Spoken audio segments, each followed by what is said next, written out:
What's going on, people? Welcome back to Curtis Shaw TV. Here with a preview of the game tomorrow. Arsenal against Bournemouth at home in the Premier League, 2 o'clock kickoff. And let's get into it really. Some interesting results today. Obviously Tottenham taking a thumping away at Brighton. Obviously Lloris with that bad injury. Hopefully he recovers well. But we're happy to see Tottenham drop points, obviously. It's interesting. Unai Emery's had a lot of criticism up to this point, but if Arsenal win tomorrow, we go up to third going into the international break, which, at this moment, I think we can all agree, City and Liverpool are on a higher level. For us to be going into the break third, will only be one defeat so far in the league, which was away at Liverpool, which is nothing to be ashamed of. I think we'll have made a very good start, so hopefully we can get the win tomorrow. Against a dangerous Bournemouth team who've done well this season, started the season well. They got a lot of pace on the counter-attack with Wilson, Ryan Fraser, someone we were linked with. I don't believe he signed a new contract, so he could be available on a free at the end of the season, so he'll be up for it tomorrow. The Arsenal team I would pick for tomorrow, Leno in goal, that's pretty standard. I would keep with Callum Chambers at right back. I don't think Bellerin looks completely ready yet to be starting in the Premier League. I think after the international break, maybe he can push his way in. I'd go with Luiz and Socrates at the back again. Again, I wouldn't rush Rob Holding. He's been out for a long time. He looked good in the week.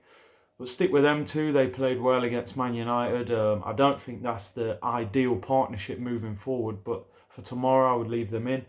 As much as I want to play Tierney tomorrow, I would leave Kolasinac in. I think Tierney should wait till after the international break as well. I don't think he's in the Scotland squad, and he's going to work at Arsenal for the 2-week break. So I wouldn't rush him back into the team. I'd play Kolasinac. Midfield's interesting because I think, like most fans, I would take Granit Xhaka out of the team. But being named captain, I think it's obvious he's going to be starting tomorrow. Who do you play next to him? I mean, ideally, I think the best player to play next to him is Torreira for the defensive protection.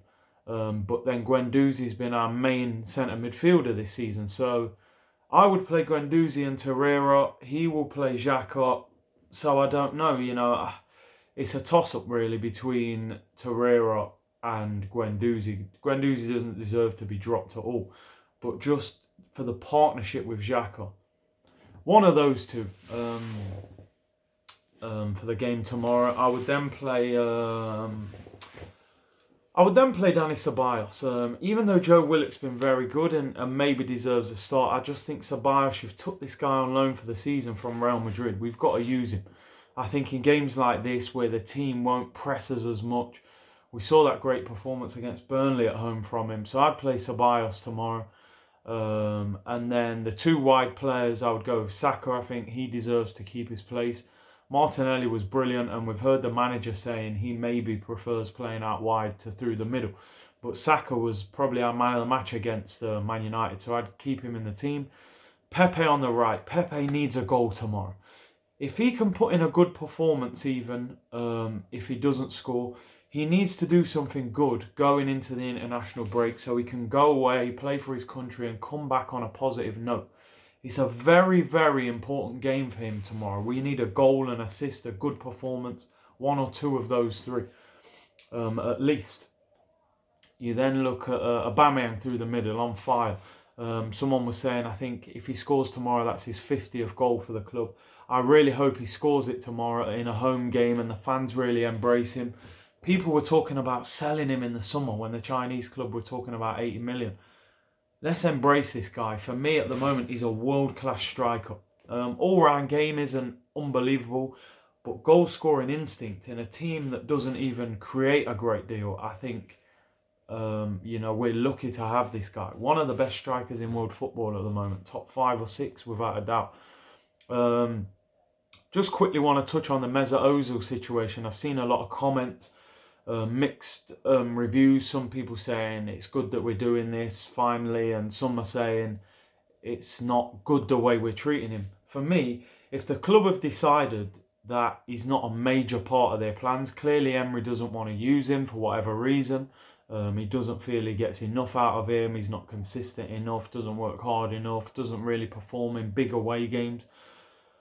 If you've got a guy on 350 grand a week, the highest paid player at the club, the highest paid player in Arsenal's history, the way to get him out is to not involve him. From what I've heard, Arsenal were looking to move him on in the summer, and Mesut was keen to stay. He's very settled in London, recently married. That might have changed with the robbery attempt in the summer. But people are saying, oh, involve him, If the club have decided to move him on, then they're not going to involve him. The best way to get him out of the door is to not involve him. Don't play him. You have to make him feel uncomfortable, unsettled, and not want to be here anymore. It's not a nice situation, and a lot of players have been forced out of clubs. Man United just got Alexis Sanchez out the door on nearly 500 grand a week. If you're a big club and you don't want a player at the club, that's sometimes how you have to get them out. So it may seem unfair the way Ozil's being treated, and it's not ideal. It would have been much better if they could have dealt with it in an easier manner. But if the player doesn't want to go, he's got 18 months plus left on his contract, then this is the way. Sometimes you have to push players out the door. So it's not ideal, it's a bit messy, but I think the club have decided we're going to move in a different direction. And I'm fine with that. I think Ozil is past his best.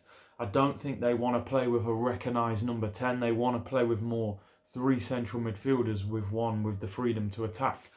So Ozil doesn't have a huge part to play, I don't think, at the moment at Arsenal. 350 grand, I think the club need to get that back, or get half of that back at least.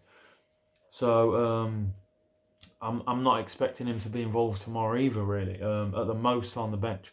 But let's hope Arsenal can get a win, hopefully a good performance, more control of the game, more of a link between the midfield and the strikers, a good performance for Pepe, another good one for Saka on the wing, another goal for Aubameyang. Hopefully he gets to his 50th goal for the club.